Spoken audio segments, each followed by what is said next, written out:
النادي الاهلي النهارده كان هيشيل يا جماعه، احنا كنا نازلين خايفين واللعيبه نازله خايفه.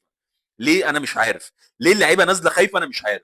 مباراه النهارده تقدر تكسبها بكل سهوله، مباراه النهارده تقدر تعدي منها وتجيب 3 نقط سهلين قوي يا جماعه، احنا اللي فرطنا في الفوز. احنا كذا كوره، الكوره بتاعت زيزو اللي ما طمعش فيها، انا كان نفسي زيزو يطمع في كوره، كان نفسي زيزو يطمع في كوره، يوم ما يطمعش يلعبها لتريزيجيه اللي جاي بيجري اصلا متاخر وحاجه نيله.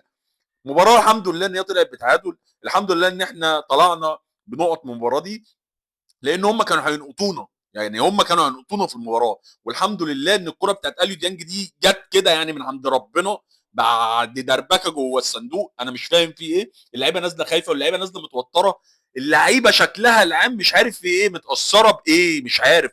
غياب امام عاشور، انت عندك في مشكله في منطقه امام عاشور او في الجزء اللي بيلعب فيه امام عاشور. امام عاشور نجم كبير يا جماعه بس مش اكبر من الاهلي. الاهلي اللي بيعمل النجوم يا جماعه، الاهلي اللي بيعمل اللعيبه اللي بتاخد ملايين دي.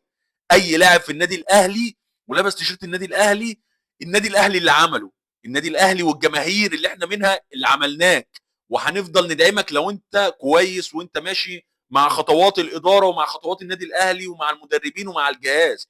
هتبقى لعيب سوبر، بس ما بره المنظومه لا يا باشا شكرا، مش عايزينك. والكلام موجه لامام عاشور والكلام موجه لاي لاعب جوه النادي الاهلي. النادي الاهلي اكبر من اي لاعب في النادي الاهلي.